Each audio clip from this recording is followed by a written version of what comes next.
All right. Sorry, I'm still getting a lot of people coming in the meeting, so I'm accepting them and I'll start in 1 minute. But nice seeing all of you. Hope you're excited to host. Hello.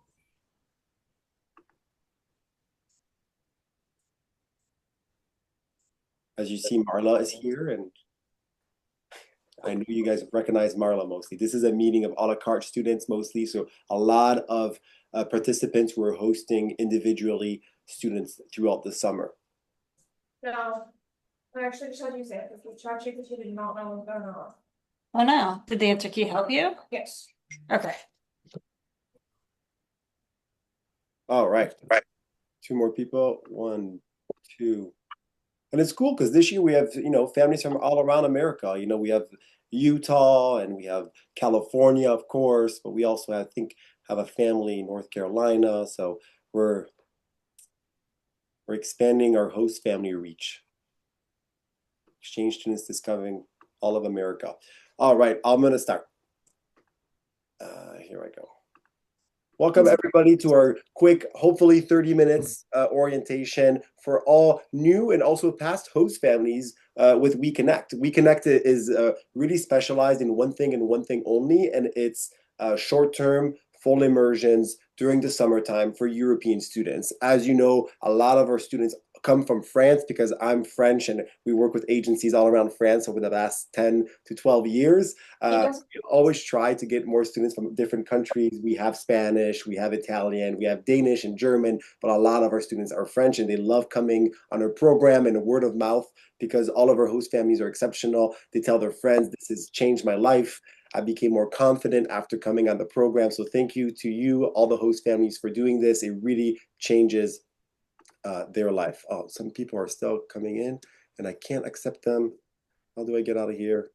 Sorry. And of course, Marta is here today with us on the meeting. Sorry, I'm trying to get Marla is here on the meeting as well. Marla, if you want to introduce yourself. Hello. That's Marla. You recognize her. She has an accent.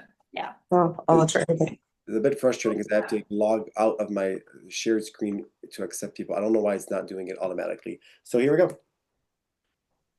Thank you for hosting. Hosting an international student is a valuable experience that promotes cultural exchange um, and understanding. Your support helps students from countries like France, Spain, Italy to immerse themselves in an American culture and family life during their stay, making their dreams come true. You really do make their dreams come true. And if you do have kids, by the way, who are hosting with you in the house, at the end of the program, ask Marla to we can send you a diploma for community service for helping promote cultural understanding throughout the world and stuff. So we do have community service hours to offer you if you have kids in the house. So that's also a small detail that I wanted to add. Well, we have a Rochelle just joined. So yeah, we also offer community service, and that's what we do. At We Connect, 90% of what we do is inbound, which is international students from Europe coming to the US. We also have a program in the future if you want the opposite. So American students 13 to 17 going to France, Italy, Spain during the summertime. I just had orientation with those students yesterday, and it was amazing. The kids are really 15, 16 years old, high school kids who are going to spend the summer in France, Spain, and a volunteer host family over there, which is really cool. And we're really trying to push Americans to get out of the comfort zone and discover the world instead of doing it at university level, to do it in high school. Student backgrounds. So all of our students come from, again, France, Spain, and Italy, most of them from different cities. They don't know each other. They're all, some of them might be brothers and cousins or something like that once in a while, but they all come on this adventure where they're fully immersed in the heart of a host family without their friends, without their family, because that's the best way to learn a language, right? So they're all 13 to 17 years old. And a lot of them, it's their first time experiencing in the US. So, they might be excited to go to Costco and Walmart and all the American things.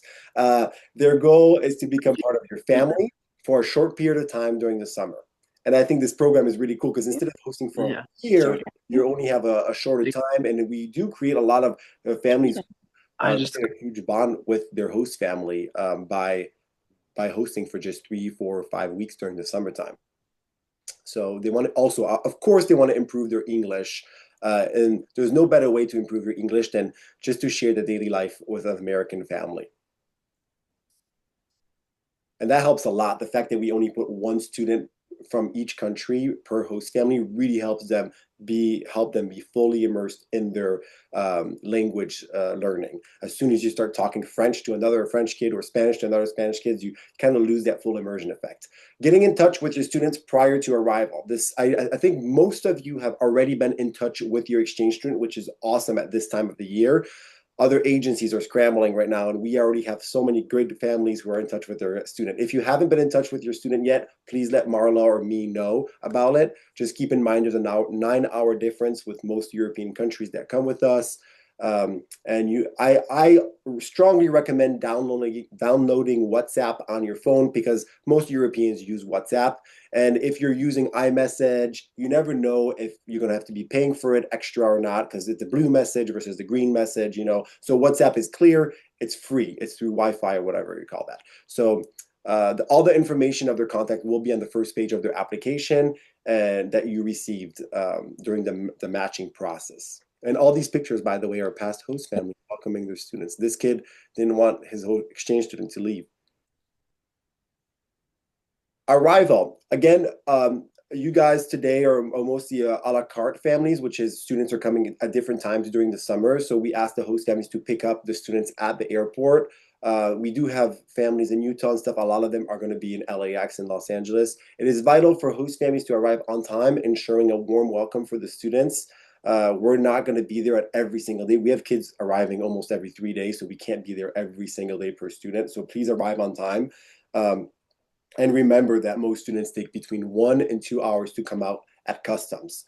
You know, that's about the average. The average is between 1 and 2 hours to come out of customs.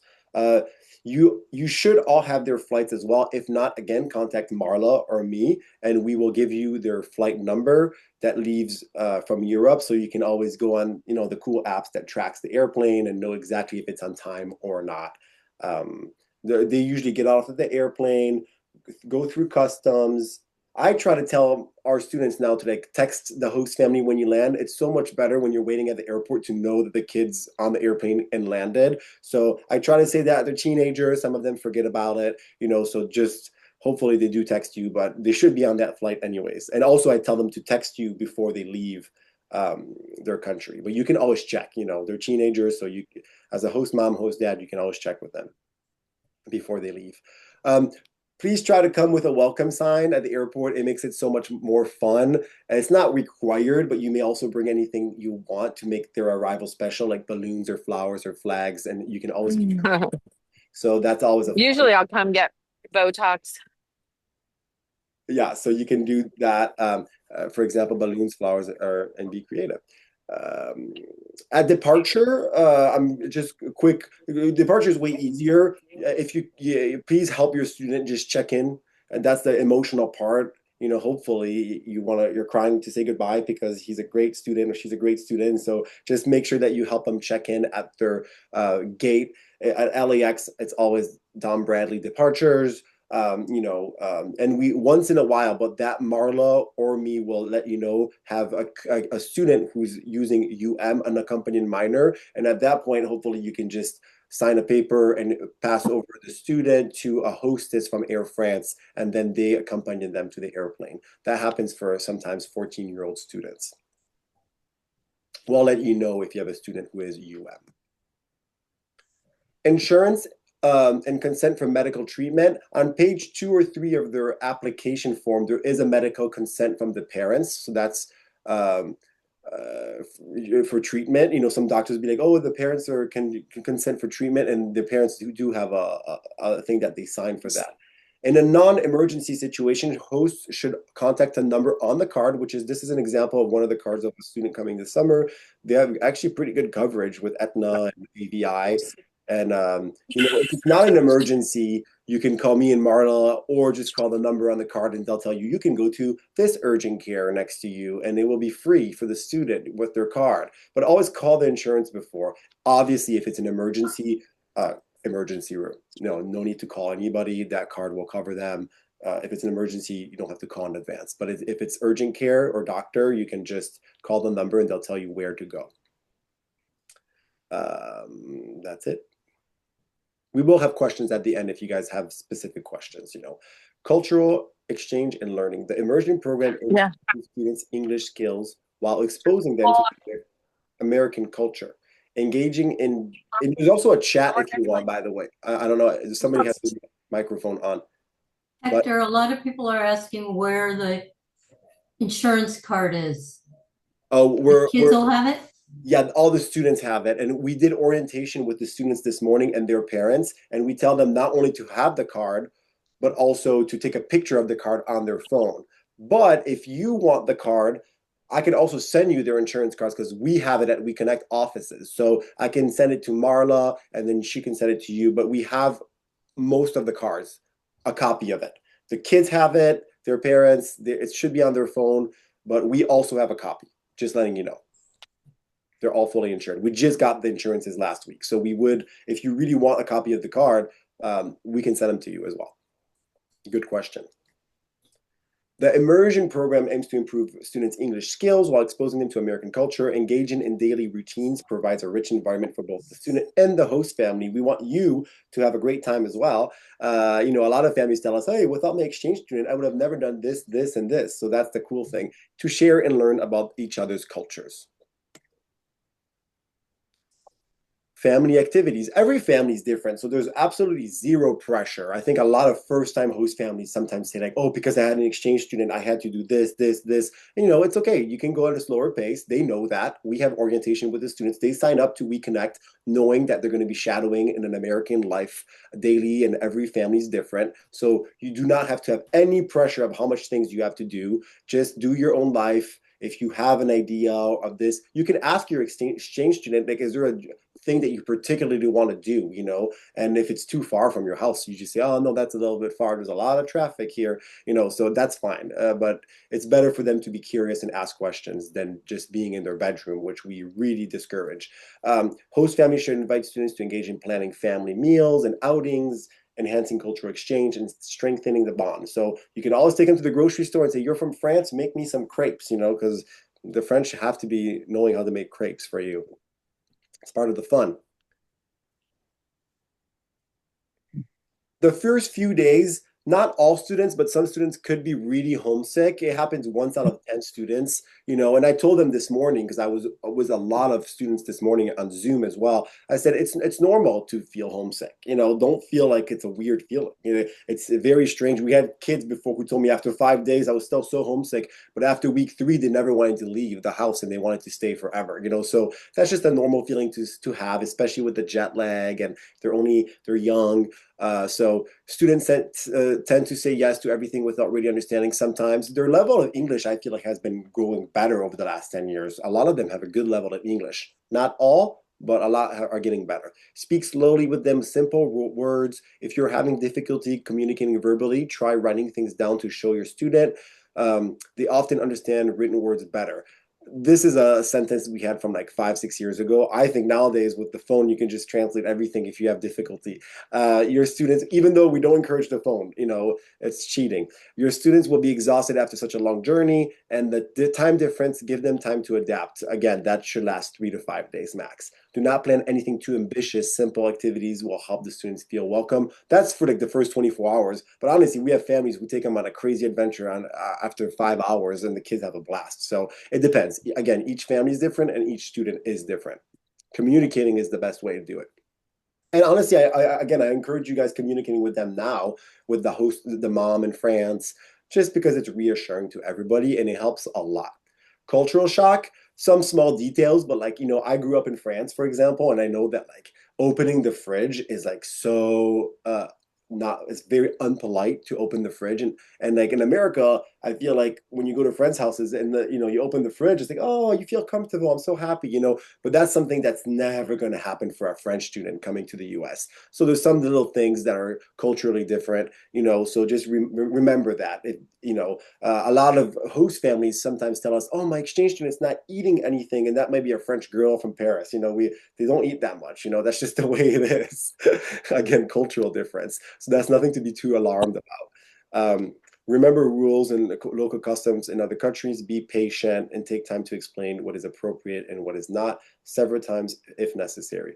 Americans are known to be more expressive. That's very true. Americans, I told them this morning, remember that Americans love, being more expressive than French people. The example is like in America, people say hello to each other everywhere. In France, it's more like in your own lane, so that's just something to remember as well. It's all about being open-minded. Remind your student it's not worse, it's not better, it's just different. And that brings me up to cultural shock in church. A lot of families, especially first-time host families, ask me like, is it okay that we take our student to church? I'm like, yes, 100%. I think that's so amazing that we have such a culture, a religion. I think the religious part of Sunday church is also part of American culture, and I think it's very important for the students, if they're believing or not believing, to go to church with an American family, because it's not just religious, it's also cultural, and there's some really cool things to discover. And so good. Please take your students to church. It's a great idea. Meals. We have a lot of details about meals. I'm going to go through this pretty quickly. Discuss your family eating habits, meal times, and refrigerator rules with your students. One thing that shocks, again, European students is that how early we eat. And I'm the same nowadays too. We eat like at 5:36, whereas in Spain they eat at 11 p.m. Sometimes. So that might just throw them off a little bit. But just explain again. It's part of the experience. If you have prayers, explain that too before your meal. In some culture, it's considered impolite to not clean your plate. This is more for like other cultures as well, but this is fine. Encourage a student to try everything offered at the table. If your student goes grocery shopping with you, they should be treated like family member and should not be expected to pay for family food. Yeah, so like we expect the host family to treat their exchange student just like their kids. So obviously the food at home should be free for the student. That doesn't mean that they get to choose what they have at the grocery store, but just typical things. That brings me to something really quick about phones. I don't know why I didn't talk about phones, but like if you have rules about phones, please let them know as soon as they arrive as well. So just it doesn't have to be bad, but like say like, hey, in this family we don't sit on our phone during meal times or something like that. And nowadays the phone is becoming such a huge part of everybody's life, parents and students. So just if you have rules about the phone, make sure that you tell them right away. And you can be like, hey, you're not respecting the rules of the phone, get off your phone. It is addicting, and these kids are 13, 14, 15, 16, and sometimes they get sucked into their phone. And I told all of them and their parents this morning, again, like, please try your best. It's only 3 or 4 weeks to stay away from your phone as much as possible, because this is a full immersion in America, and being immersed in your phone is a problem, so just get away from it. And I feel bad for them because it is an addicting thing. So we try our best, we tell them all the rules, and it's your job to remind them to get off their phone. And you can say it in a funny way, but like at some point they have to get off their phone. If you want your student to make their own breakfast or lunch, make sure you talk to them through it. They're never going to open the fridge if you don't tell them you can open the fridge. So if you want them to make the breakfast in the morning, you're going to have to tell them that. It's not even about being shy, even though they probably will be. It's also because they would never open the fridge if you don't tell them to. If you take your student to the restaurant, you should be clear on who will be paying. Sorry, people. So they don't feel awkward or uncomfortable. And we have a whole slide about pocket money and what they have to pay for right after. Invite your student to prepare a national dish for you. Have fun with food from their home country. I encourage that a lot. Bathroom tips, same thing on the first day when they arrive. Give them a mini tour of your home. Show them where they can get fresh towels, where they can hang their wet towels. Tell them, if you have a limit on how long you want them to take a shower. Some students, again, they live in their own world. They're still teenagers. If the shower is only 5 minutes at your house or 3 minutes at your house, tell them. Otherwise, they'll never know. So make sure. Tell them to take a few minutes of water to get hot. Sometimes people, their hot water takes forever or whatever. Make sure you point out that the bathroom floor does not have a drain, that all washing and rinsing must be done inside the tub or shower stall. Tell them that it's okay to flush that's more for the Asian culture. I don't think that will be a problem with European kids. Laundry day, same thing. some families want do the laundry for the students. Tell them what you prefer. Like show them how to do the laundry, or tell them I can do your laundry on this day or whatever. So that's also something to talk about on the first day they arrive. If you like the students to do their own laundry, make sure to give them instruction on how to use the washer, dryer, and detergent. A lot of this is common sense, but it's still good to remind everybody. Okay, pocket money. This is a big one, and I think we should have been doing this meeting every single year in more details for this reason.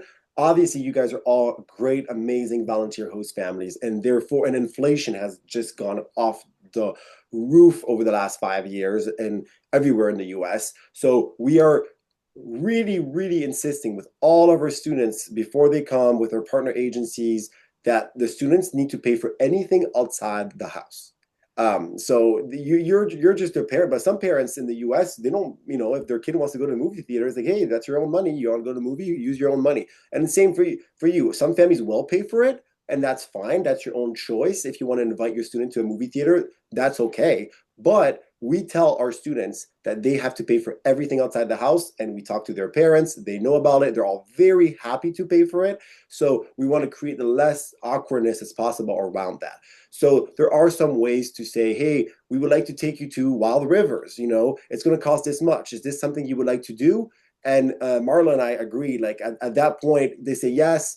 Either they can pay with the ticket on the website with their credit card, because they have sometimes a credit card, or you can pay for it and at that point collect the money right away from them. It's going to cost $80 to go to Wild Rivers. You have $80 to go, and there's no other way. Some students are going to be like just out of it a little bit, and they know about it. That's all we want to tell you, is that they know they're supposed to pay for it, and it's always better and clear to do it before you do the activity than after, because then you have to hunt them down, be like, hey, you owe me like 150 for this. So just make sure they're aware of it before, and their parents are so happy that you're doing activities with them, so they do not care and they're happy to pay for these things. Yeah, So, make sure not to be afraid to ask up front. yes. So anything from movie, water park, museums, baseball games, etc. And again, also one example is like we're going to go on a trip to, let's say, Big Bear for 3 days. Some families, again, are going to say, we're paying for all of it. It's our treat, and that's fine. But if you want to do a trip to Big Bear and it's going to cost an extra $250 for the students, say it's going to cost $250. Is that okay?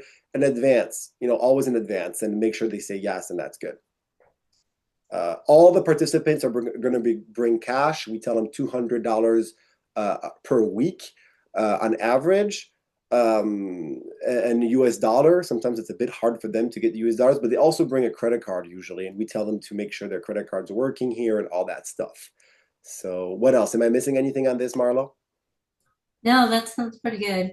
All right. My thing is just try to get the money up front Yeah. before you do an activity. And don't fall in. And we tell them this. That should be from their part. But like the kid says, like, oh, don't worry, my parents will pay you back. The kids don't have no idea how complicated it is to do a wire transfer internationally. So we tell them, again, they know and their parents know to not do that. So, and every year it happens at least once. It's just the way it is. It doesn't mean the kids are bad or anything. It's just that they forget. And there's always a lot of free and inexpensive activities to do. Now in ChatGPT or Google, you can ask, what can I do for free and expensive in my area? And I always think that Cars and Coffee is so cool because, and every place has Cars and Coffee. But Cars and Coffee, the kids love it. They see all the American cars, and there are way more cool cars here than there are in Europe. Local beaches or parks and attractions, or malls. I mean, a lot of French and European students in general don't have malls. So those are all cool things that are free around that you can do. Yeah. And that's really the end of our presentation. And we're going to have questions in a bit. So feel free to ask us questions. Marla is available. You all know her and me, and we have an emergency number 24/7. You can take a picture of it if you need to. And Marla is also, your point of contact for a lot of you guys. Unless you're the families that I've contacted. But yeah, that's it. Let me see if we can stop sharing the screen. All right. I see a lot of chat questions. Let's see. Yeah. People need to, oh, a lot of it, yeah, the poster board, welcome sign, don't remember seeing that, yes. Anybody have a question? Presentation also by mail? Yeah, if you want, I can send you, we have it, a PDF of the presentation as well. Yeah, no, that is great because I'm, that's I'm recording this right now, so for people who really want to watch it, but I have a PDF Yeah. of it. yeah. Hector, I have a question. Yes. Do we have to notify you or Marla if we go out of state with the kids?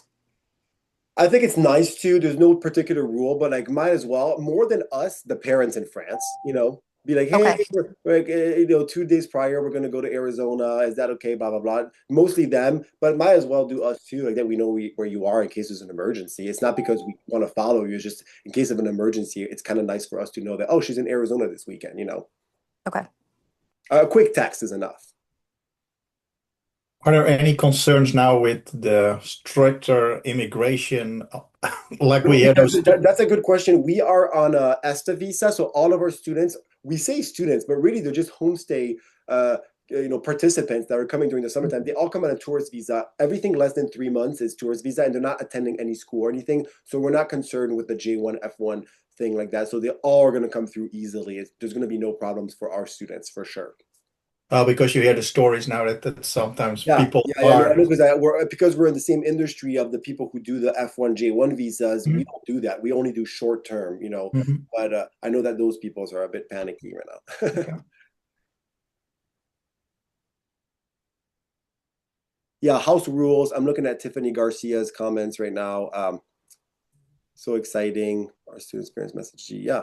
The parents always, I think that the easiest way is to talk to the parents sometimes. Venmo, they don't have Venmo because Venmo is only in America. Even if it is in France, it doesn't do the international transfer. So, but PayPal, yes, it's not fun. Hopefully our kids get the message that we keep on pounding, that bring cash to reimburse your host family, bring a credit card to pay for your things outside the house.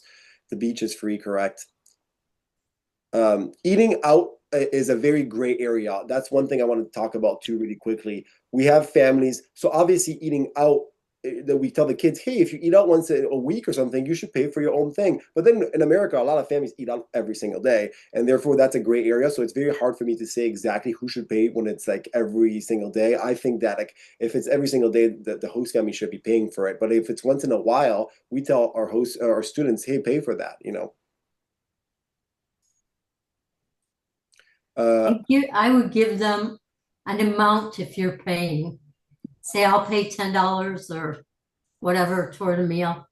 If you're and again, it's hard for us to say exactly because every family is different, But yes, and then some kids too are different. Some will be like, of course I can pay, blah blah blah. But it's true, if you eat out every single day, then it's tough. Like you can't, My thing is, if you take them out to eat, I would limit the amount that they spend. Otherwise, they'll order the most expensive thing on the menu. Yeah, that's true. Yeah, I mean, they don't always do that. Some have, more emotional intelligence than that, but sometimes it does happen, and therefore, have them pay for it, But again, it's all about being clear before you do things. Listen, we host German girl fifth. They in several weeks.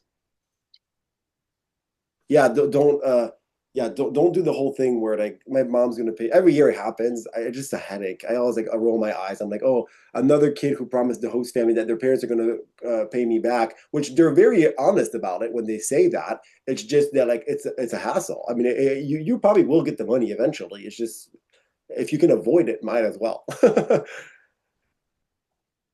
Okay, well, some people are more savvy when it comes to international transfers. If you're really good, then it's easy, But like if it's by the way, if you need to go, you can go at any point. Yeah, some people are more savvy with the international transfers, but if you're not, then it's hard. I have Samsung asking a question.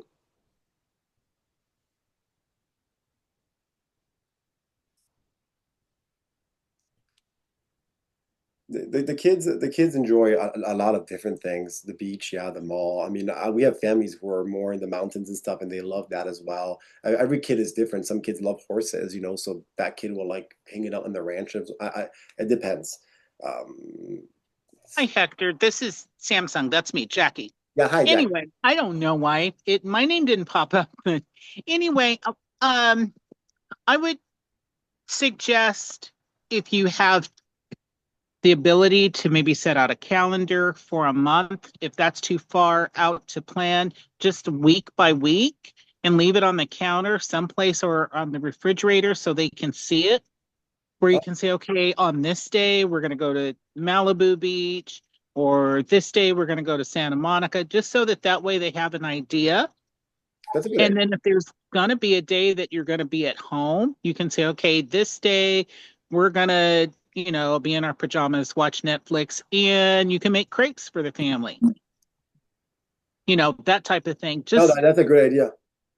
yeah. And then if you have the time before your student arrives, what's worked out well for me in the past is communicating with the family and asking them if they can share one or two of their kids' favorite recipes or meal ideas. Yeah, those are all great So ideas. that, If anybody has more ideas, please share. You guys are the experts more than I am. I hosted a couple students here and there, but I know that a lot of families are better than me at it.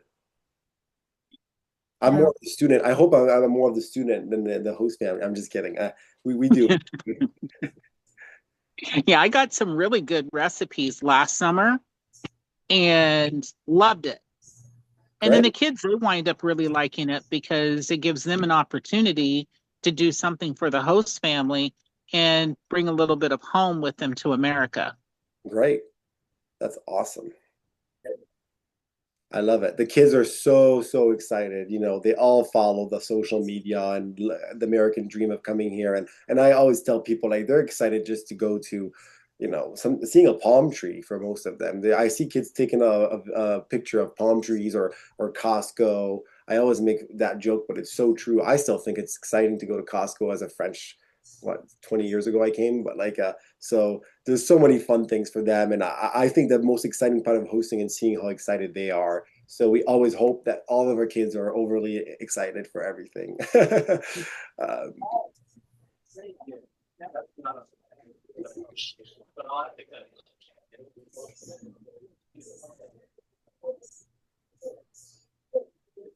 all right. If there's no other questions, I'm going to go ahead and stop the recording.